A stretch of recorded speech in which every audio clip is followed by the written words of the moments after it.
Times. Today, we announced an upcoming conference on hunger, nutrition, and health. This will bring attention to the burden of hunger and diet-related disease, which were exacerbated during the COVID-19 pandemic. At the conference, we will release a new national strategy to eliminate hunger and reduce diet-related illnesses such as heart disease and eliminate disparities. The strategy will catalyze the public and private sectors around a coordinated strategy to accelerate progress and drive transformative change in the United States. Also, I know the President spoke about this morning, but I just wanted to lightly touch on the fact that during the President's first year in office, the deficit fell by over $350 billion. Again, fell by over $350 billion. And that announcement this morning, his remarks were based on the Treasury Department's revised estimates of the government's financing needs for this fiscal year. The Treasury Department also announced, the President touched on it this morning, that it will pay down the national debt this quarter for the first time since 2016. So I just wanted to note those items, and then Amr, why don't you kick us off?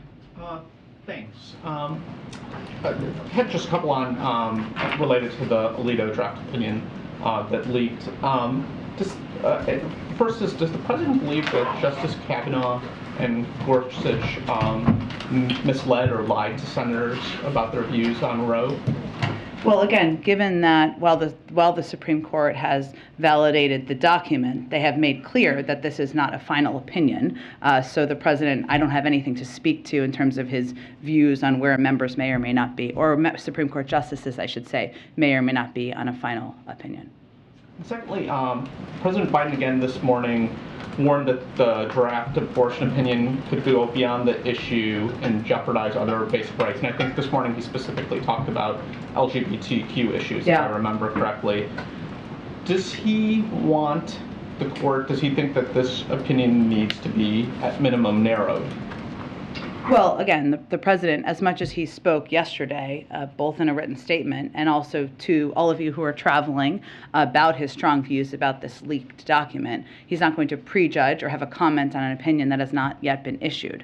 What he was speaking to, and he touched on it again this morning, was his long history working on a range of these issues. As you all know from his biography, he led the fight against the nomination of Robert Bork, and what struck him in reading the leaked document was how some of the language reminded him of Robert Bork's view of the narrow definition of how one should analyze or review what the Constitution allows for. And if you remember during those hearings, I know many of you, including myself, were quite young during the time, but we all read history.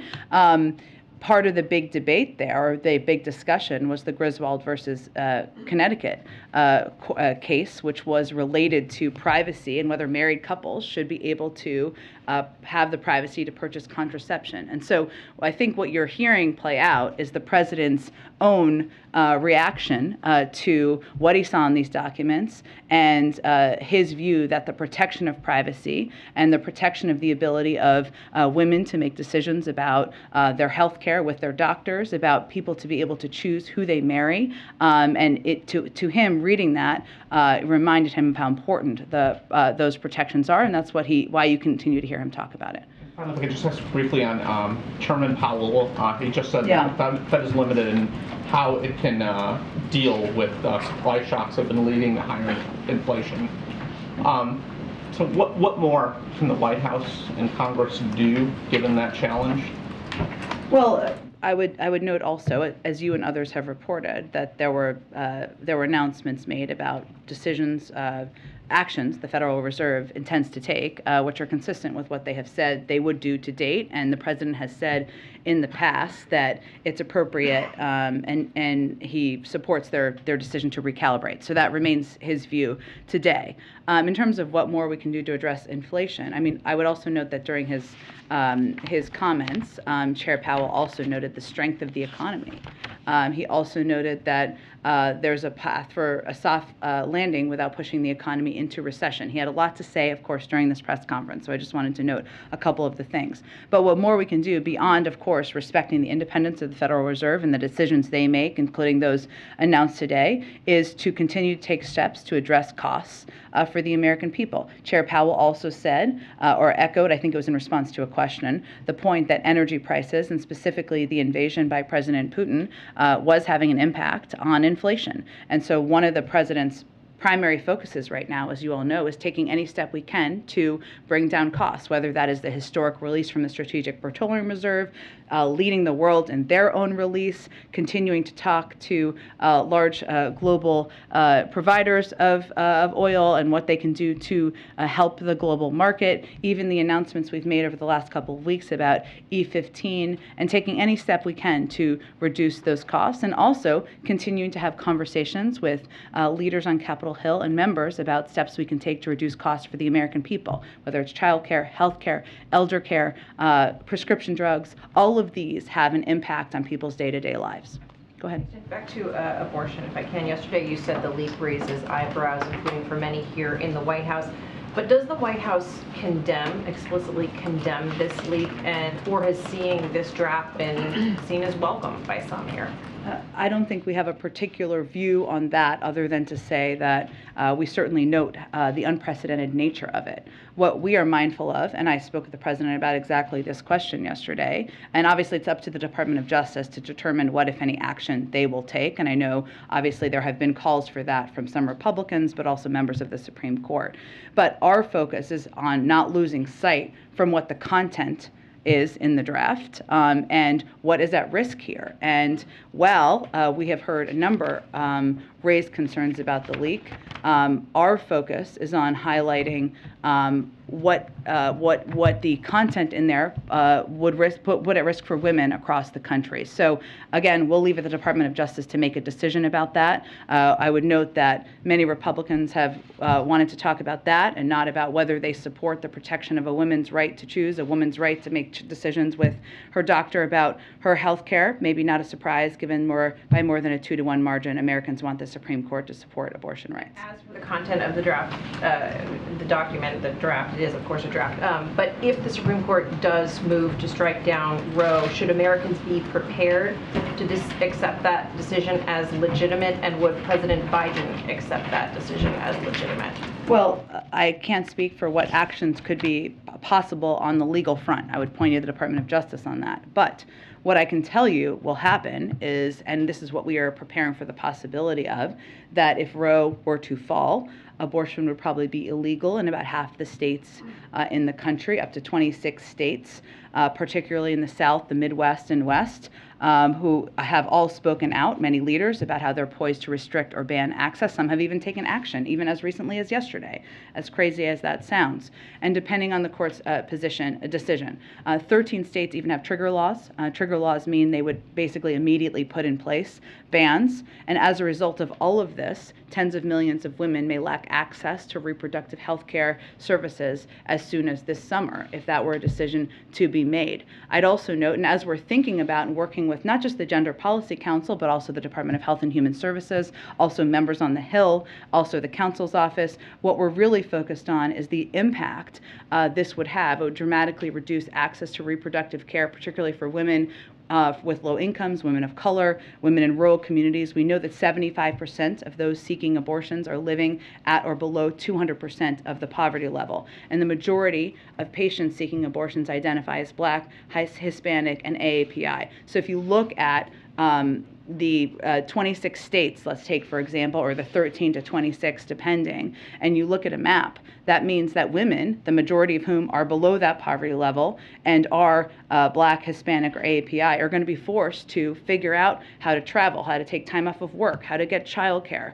It is a prohibitive cost. It will not be safe, and that is what we are focused on working to address as we're making policy decisions and considerations. It sounds like you're saying then that's a yes, he would consider this a legitimate decision. Well, there is not even a decision yet. We don't know the validity of we know that this is a leaked document. It is not the final opinion, so I just can't speak to that hypothetically at this point in time. Go ahead. Jen, just following up on that, in the president's statement yesterday, he said he had asked the Gender Policy Council and the White House Counsel's office to look at options. What can the administration do if that's what the decision ends up being in June? Well, the reason I noted all of what I just did, Jeff, is because we're really looking at who this would deeply, directly impact the most. Of course, there is the overwhelming majority of women in this country do not want this to be overturned. But the impact directly will be predominantly on women of color, will be on the 75% of those seeking abortions who are living at or below 200% of the federal poverty level.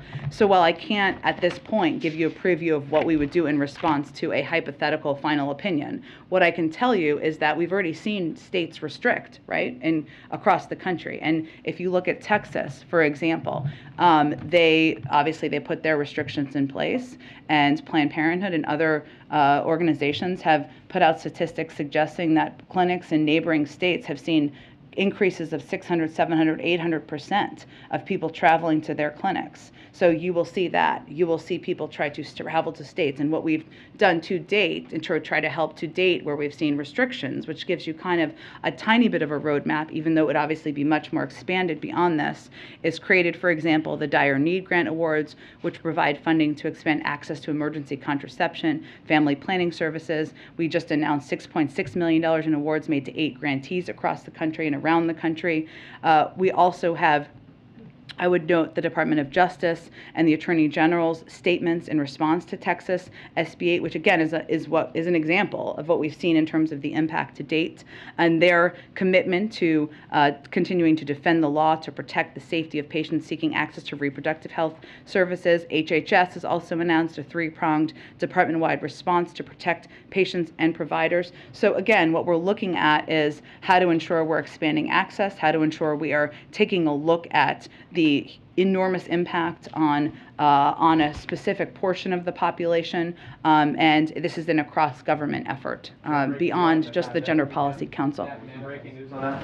Sorry, go ahead, Jeff, go ahead. I was just going to ask, would that manifest itself in executive orders, or what specifically might the framework for that kind of action be? We're not there yet. Obviously, what we've done to date, Jeff, is taken steps through, obviously, the Department of Justice, which they can speak to, through grant programs and funding programs that we've been able to put in place to date to address even restrictions that are in states to date, which is not the same as the Supreme Court overturning, and we will build on that from here. What was the breaking news? And we just learned that the Secretary of State, Antony Blinken, has tested positive for COVID via PCR test. If you could walk us through what more you know about that. We've received a statement from the State Department, but most notably, the most recent time he was face-to-face with the President and the circumstances.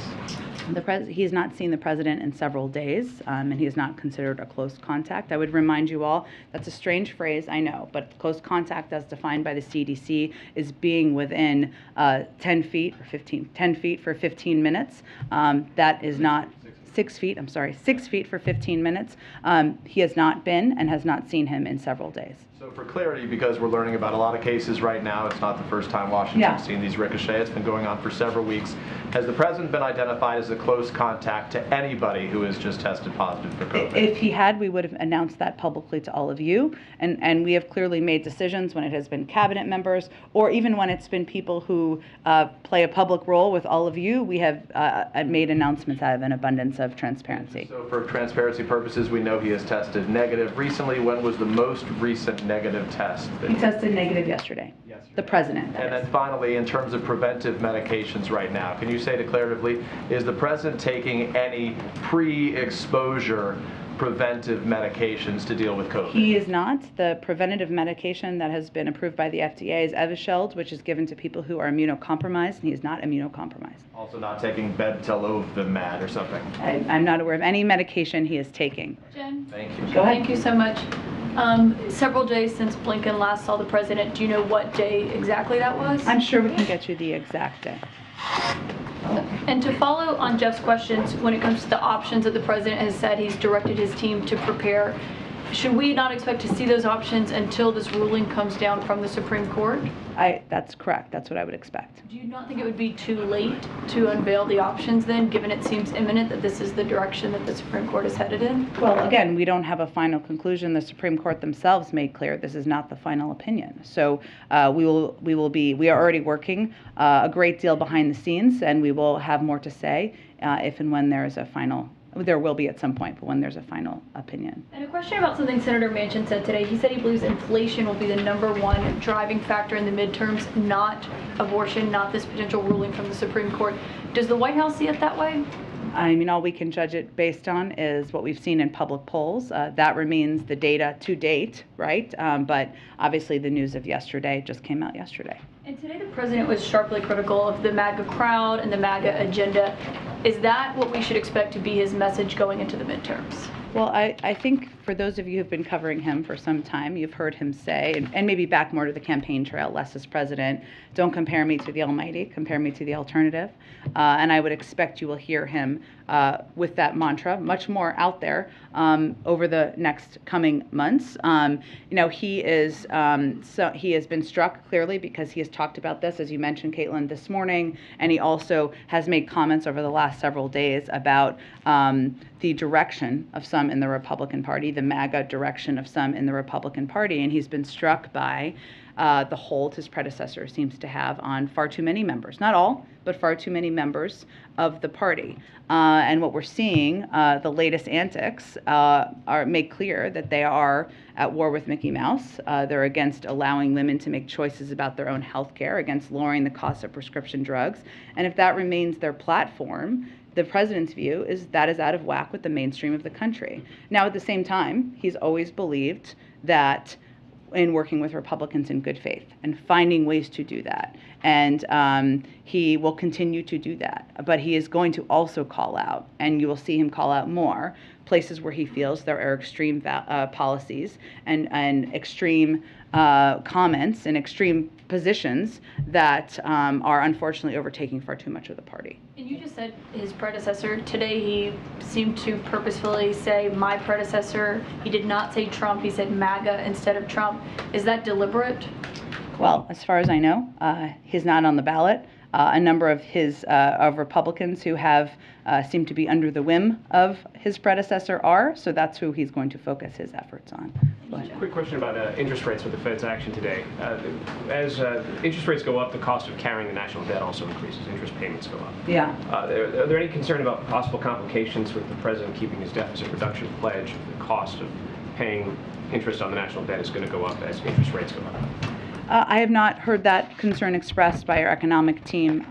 We are proud of the announcement made this morning, hence the president spoke to it, and taking additional steps to reduce the deficit remain his commitment. So I have not heard that concern from them. Other question. Axios is reporting that in his meeting with Mark and Deborah Tice earlier this week, the president pledged to directly engage with Syria to try to secure Austin's release.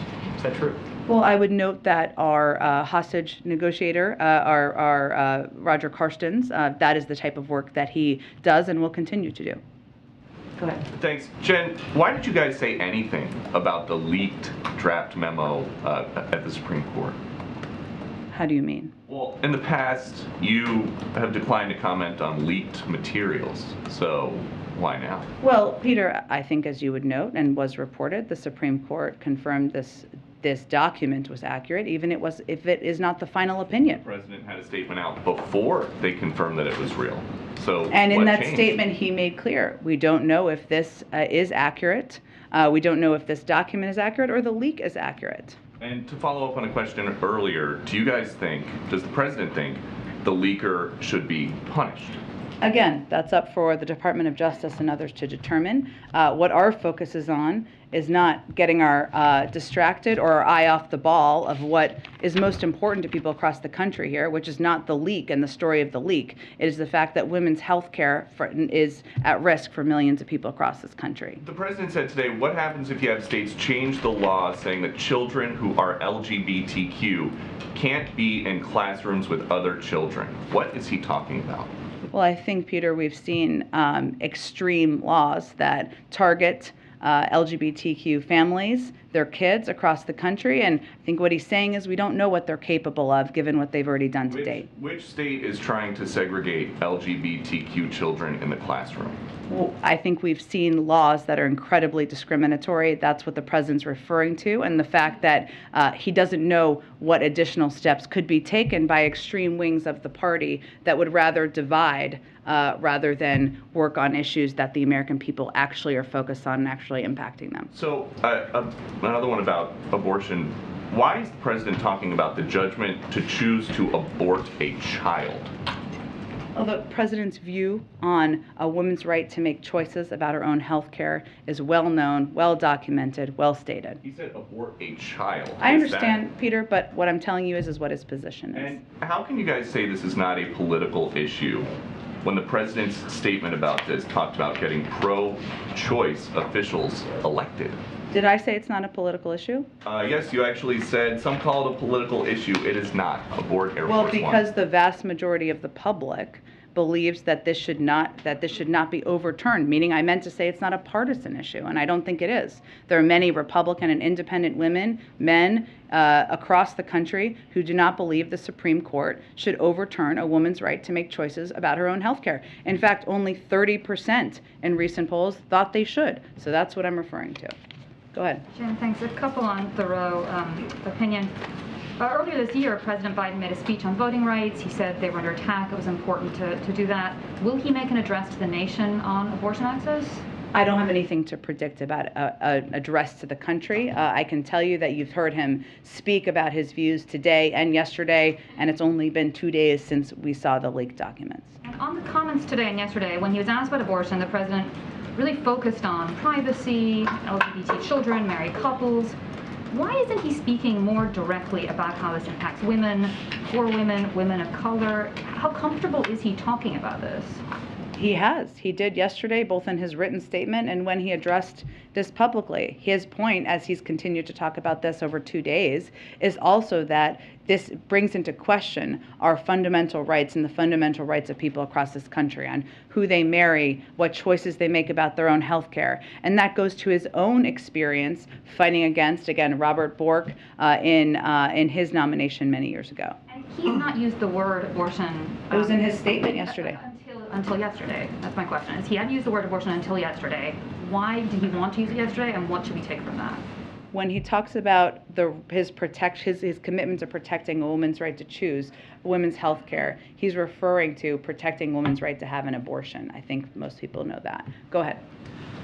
Jen, yesterday the president was giving a speech, and when he was talking about the CHIPS bill, he said that the Chinese Communist Party was lobbying folks to oppose the bill. I'm wondering what you guys saw to sort of add that. It was a new line in his speech, what you saw, and what some of the examples of them sort of interfering with our domestic legislative process. I think what he's referring to is the fact that it's been well reported, maybe even by Bloomberg, I don't know, I'd have to check, that the Chinese Communist Party is opposed to this legislation. And that's what he's referring to. And, he believes, as you know, that it's absolutely critical for our national security for Congress to get this Bipartisan Innovation Act to his desk, in large part because it will help protect critical supply chains like semiconductors. It's going to strengthen our supply chains against global shocks.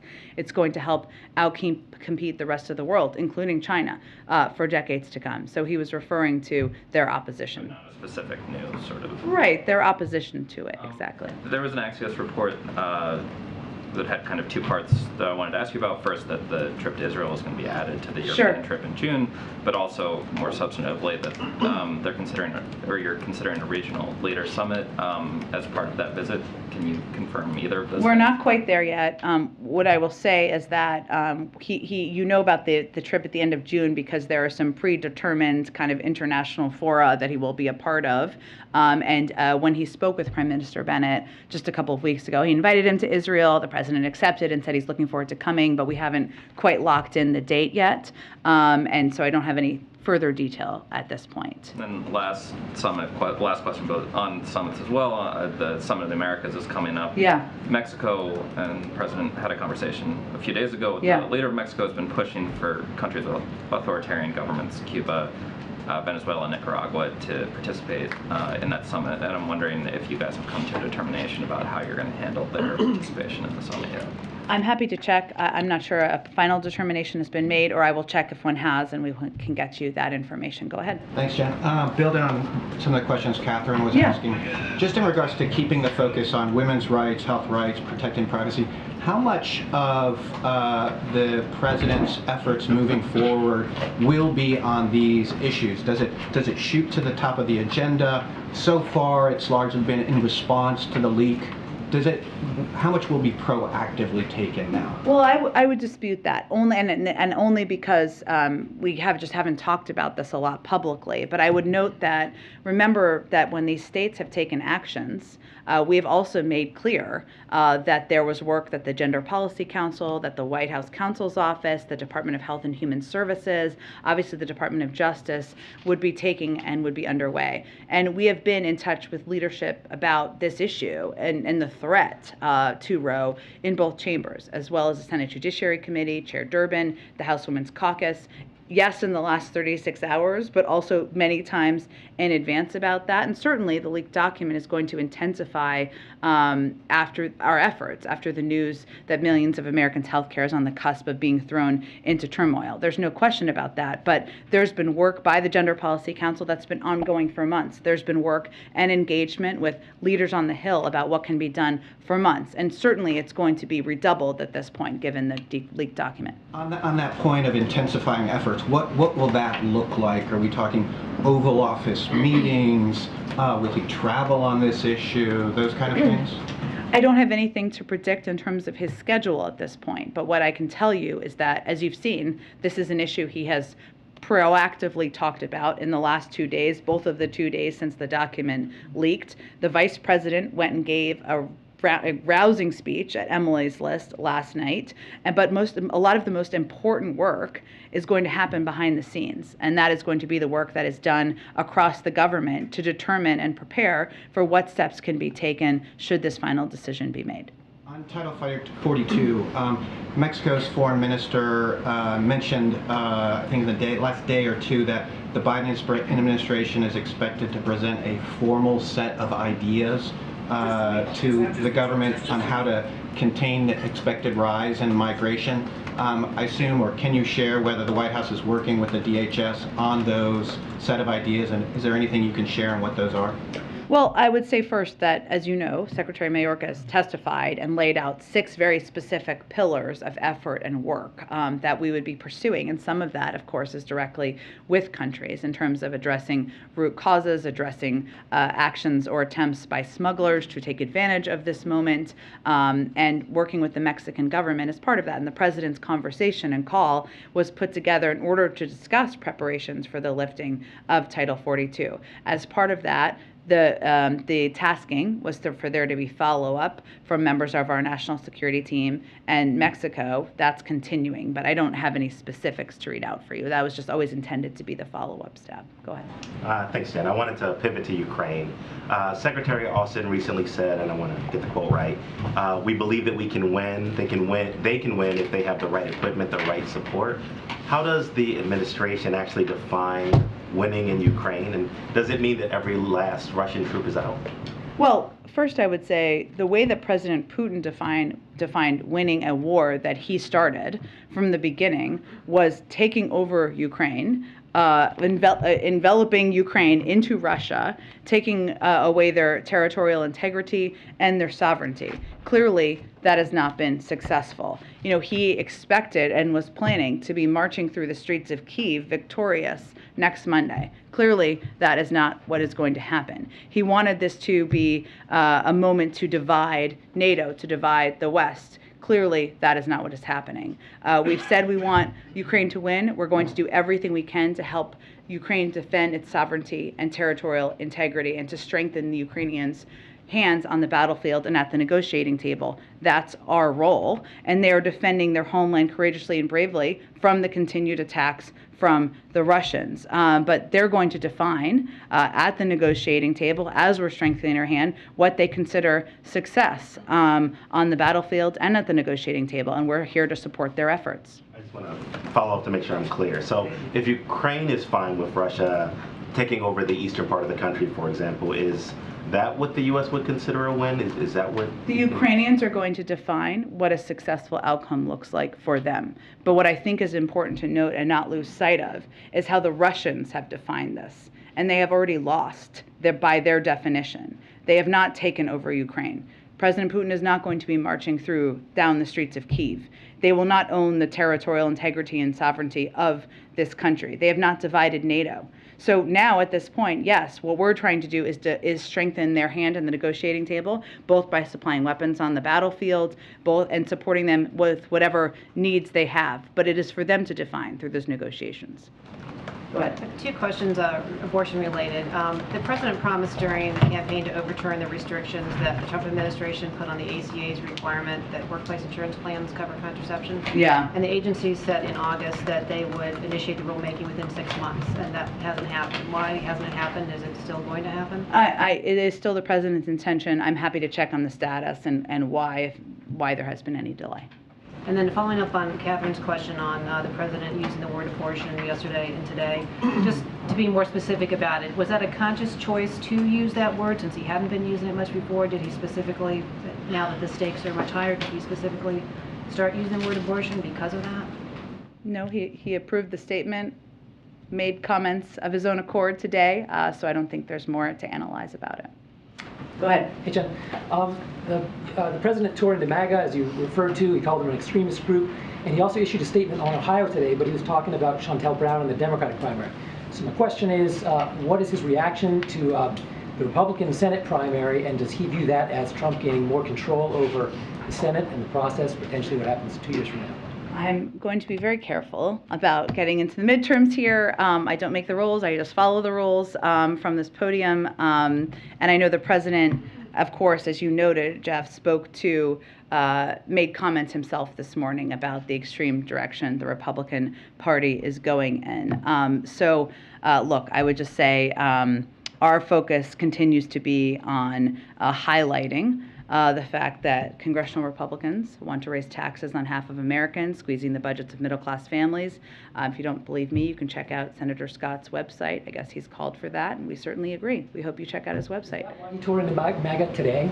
I think I answered this a little bit earlier, but I'm happy to reiterate. You know, he has been struck by the hold his predecessor seems to have on far too many members of the party. And while he has always worked in good faith, will continue to work in good faith on addressing issues the American people have, whether it is bringing down costs, expanding access to health care, and there are areas where we feel we can have continued success. Who is opposed to addressing opioids or doing more to help veterans and address burn pits? But he's still going to call out where he sees extremist actions and extremist rhetoric, and I'm just not going to get into specific outcomes of the primaries from here. On the abortion aspect, Elizabeth Warren said she was angry by that draft opinion. Was the president angered by the draft? I think you heard anger in his voice yesterday, for sure. Go ahead. Jen, yesterday you said the president was still reviewing the report from his presidential commission on the Supreme Court. That was issued several months ago. I guess I'm wondering why that review is taking so long, and is there any renewed urgency on that review given the draft that we've seen leaked from the court? Well, I think it's important to remember that the report was never meant to be recommendations. In fact, it's not recommendations. It was an analysis done by 30 legal experts with a diversity of backgrounds and diversity of views. About a range of issues, not just court expansion, but term limits and a range of issues. But it was never intended to have an outcome where he came out and said, I accept or decline recommendations. It was just a resource he was looking to have and one he appreciates and will continue to review. Is there any renewed urgency, though, around weighing in on that report and what those experts, put together on the court since we've seen this draft come out, though? In what aspect? Seeing, there was a lot of discussion around term limits that was in that report. Anything about the issues that they studied specifically, and while it wasn't meant to be a recommendation, anything that the president has, claimed could be made changes to the court? I don't have any different or new announcements or positions to announce today. His focus, and he believes all of our focus, needs to be on what we're doing to protect women's rights and women's access to health care, and that's where his efforts will be focused in the foreseeable future. Go ahead. Thanks, Jen. This morning when the president was talking about the deficit, he said, my plan to continue reducing the deficit, and he rattled off a couple of agenda items, including prescription drug reform, tax incentives for green energy, changes to the tax code, some pieces of the old Build Back Better. Yeah. And I just wonder, what is the president's plan to getting that through the Senate, given the narrowing legislative window for this year? To continue having conversations about it that we don't talk about publicly, and encouraging members to have conversations with each other to see if we can come to a point where we have 50 votes to support a package moving forward. At this point, it doesn't seem like that's the case, given that Senator Manchin is off with, trying to do a climate bill through a bipartisan working group, and Senator Sinema continues to oppose changes to the tax code. So I think there's a lot happening behind the scenes in Congress that people are declining to talk about. Go ahead. Hi, Jen. Thank you. 2 questions, please. The MAGA crowd, as you call them today, this was almost half the people who voted in 2020. Does the president ever feel maybe he could have done more early on to try and reach out to those people? And does the extreme rhetoric basically signal that there's no going back now, and they're sort of out of beyond the pale for him? And yeah. I think what the president will be judged by Americans by his actions and what he does to make their lives better. And the point he's making is that there are the platform of and the policies of far too many of these Republicans, these MAGA Republicans, as he refers to them, follow the whims of calling out Mickey Mouse and opposing policies that will help make the lives better of many, many Americans who may have voted for Trump, may have been independent, may be Democrats, including lowering the cost of prescription drugs, lowering the cost of elder care, doing more to expand access to health care. And his view is that a lot of these policy positions and the rhetoric is extreme, and that follows what we saw a pattern of by his predecessor. But he is going to continue to look for ways to work together with Republicans in good faith where there's opportunity, and he believes you can do both. Thank you. Totally different question on sanctions. I know he said that he's going to be discussing that this week, and yeah. Not much left of the week. Is Patriarch Kirill a possible target of sanctions? And more generally, if you don't want to comment on that, does the president ever talk about Patriarch Kirill? I mean, he's a religious man, and he's obviously keenly interested in other countries' religions. He's emerged as a pretty remarkable figure, and now he's been sanctioned by the EU. The Pope said don't be Putin's altar boy. Does the president ever talk about Patriarch Kirill? I would say no one is safe from our sanctions. We're continuing to review options, but I don't have any to preview today. Go ahead. Follow up on the sanctions. There seems to be a few holdouts within the EU, especially Hungary, for example, that are not so much on board with especially the oil ban. Is there any effort from the administration to sort of engage at any level on that topic to try to convince or give incentives to those holdouts to sort of get on board with the rest of the EU?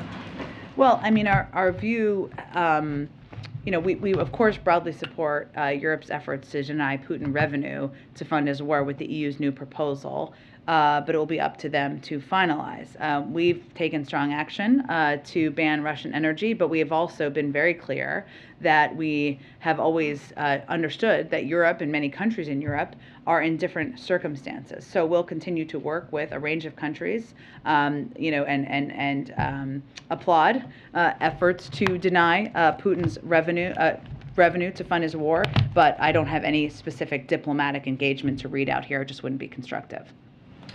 Go ahead. On abortion, if the draft decision were to be sustained, obviously it would overturn Roe. It would also overturn Casey. And as you know, at the core of Casey is the question of whether governments can require women to get parental consent or spousal notice, give spousal notice. Do you have a comment on that element of this? I'm just not going to get ahead of a final opinion that has not yet been issued. And then just on the Summit of the Americas, The Secretary of State recently spoke with Yeah. Juan Guaido, expressed continued support for Guaido. Is he invited to the summit? Let me see. I know there's a lot of interest in this and it's coming up soon. So let me see if we can get you all just kind of a broad summary to the group of where things stand on the invitations. Good question. Okay, go ahead. This is throwing me off, but go ahead. I was double booked and he's there in the front. Yes, of course.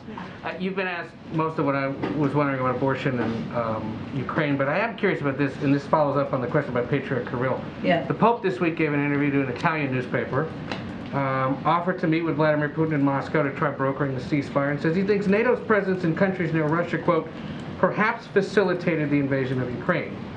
Has the president spoken directly at all to Pope Francis about the war in Ukraine? I'm not aware of any recent calls he has had with the Pope. Would he have any concern or preference about the Pope going to Russia and potentially brokering a ceasefire? I've not discussed that with him, but I would suspect that he would respect the decisions of the Pope to make any travel or engagements that he so chooses. I know you said they speak or they've communicated regularly. You have any sense of when the last time might have been? I'm happy to check if there's more we can read out for all of you, of course. Go ahead. Thanks, Jen. Two questions. Can you just preview what tomorrow's announcement of the administration's China strategy is going to look like? And can you walk us through what that behind-the-scenes process was like, putting this all together? Well, I know this is coming from the State Department, so I would really leave it to them to preview, but I have nothing to preview for you from here. Okay, and if I could just ask about Taiwan. The Taiwanese government said yesterday that due to limited American production capacity, the delivery of U.S. howitzers will be significantly delayed by several years, and anti-aircraft missiles may also be affected. So are you concerned that these long delays and inventory issues will impact Taiwan's efforts to potentially fend off the Chinese? I would really point you to the Defense Department to validate that or confirm where they are with these deliveries. Go ahead. About the summits next week, we have the ASEAN Summit and the COVID Summit. Yeah. Which one would you like me to ask about first? Whatever one you'd like. Let's start with ASEAN, and let's just ask, what does the U.S. hope to achieve at the ASEAN Summit? Are you looking to contain China or to isolate Russia, and how do you plan to achieve that? I'm happy. We will have more to preview about it as we get closer. We're just not quite there yet. So looking at the COVID Summit then, with this funding still in limbo, what does the U.S. hope to be able to bring to the table? And please be as specific as you can. What does the U.S. plan to offer in the global fight against COVID, including maybe therapeutics, vaccines, so on and so forth? Well, I'm not going to tell you all of our announcements several days in advance. That wouldn't be a very effective communication strategy. What I will tell you in terms of our objectives for this summit are to have focused attention at the summit on the need as a global community to continue to do more to address the pandemic. And we have done far and away more than the rest of the world. We have talked in the past about the importance of other countries in other developed countries doing more, not just on vaccines, but providing know-how capacity, storage capacity, the range of tools that that countries need. And we also know that it's not about just getting shots in arms, or it's not just about the vaccines themselves. It's about ensuring that we are providing, expanding and protecting the health workforce, expanding the supply of oxygen facilities, enhancing access to medical countermeasures. These are all steps that we hope to and plan to discuss there. There's no question that we will be advocating between now and then, and likely then as well, for how this shines a light on why we need more funding, not just domestically, but internationally, so that we can continue to be the arsenal of vaccines for the world. And this is an opportunity to do exactly that. But it should not be lost that the United States, regardless of that, continues to be far and away the largest contributor to the global fight against the pandemic. Just springboarding on something that my colleague here asked about commitments to allies like Taiwan and to customers. Can Washington assure these allies and customers that you still have their back, that you still can support them in helping them defend themselves?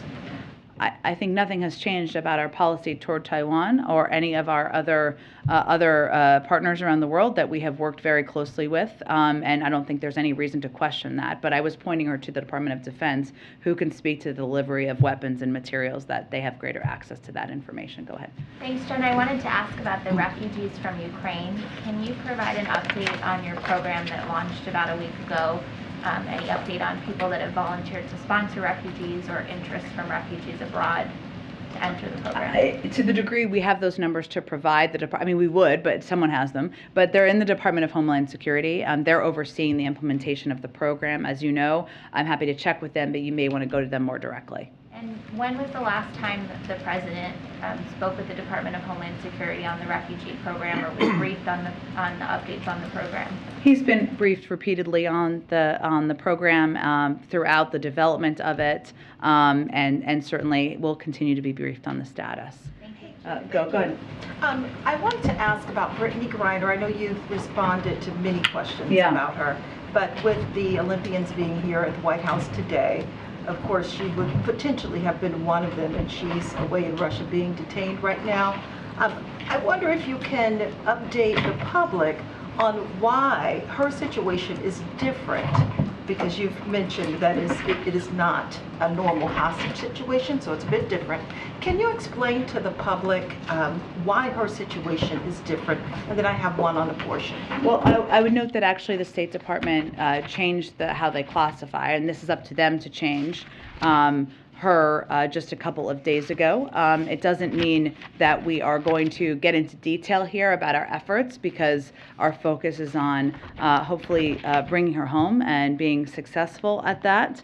But the State Department determined that the Russian Federation has wrongfully detained U.S. citizen Brittney Griner. They made that assessment about 2 days ago. We're going to continue to undertake efforts to provide appropriate support to her. And what this notes with this determination is that the special presidential envoy for hostage affairs, Roger Carstens, who I mentioned earlier, will lead the interagency team for securing her release.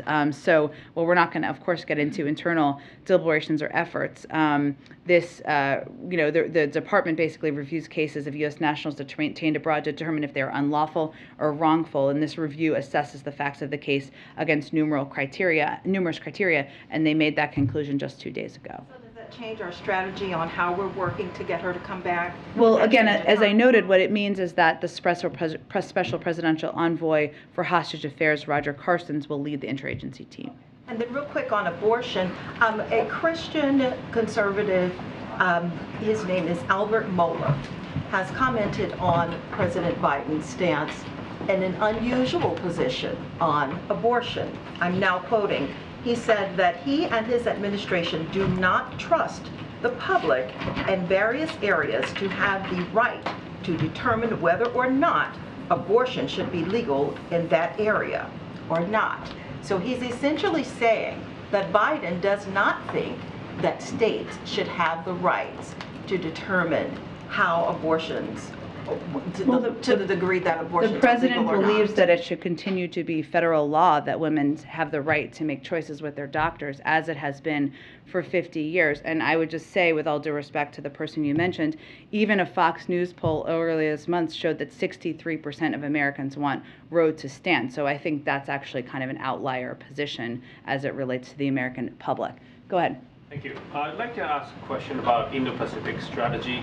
People are all talking about Indo-Pacific economic framework, and allies and partners are anxious that we are not given the information on what this framework is going to look like. I think this is going to replace something like TPP. Or could you give us some preview of what this framework is going to be about, and if this is going to be an issue when the president visits to Japan? I just don't have anything to preview at this point. I know there's a lot of interest in his trip to Asia. Understandably, it's going to be a great trip, but we'll have more. We'll bring Jake Sullivan or others to the briefing room to preview everything about the trip for all of you. I certainly recognize that the Summit of the Americas is coming up very soon, so I will work and I hopefully get you guys all more preview information after this briefing, and maybe we'll have more to say tomorrow. Okay, thanks so much, everybody. Thanks, Jen. Thanks, Jen.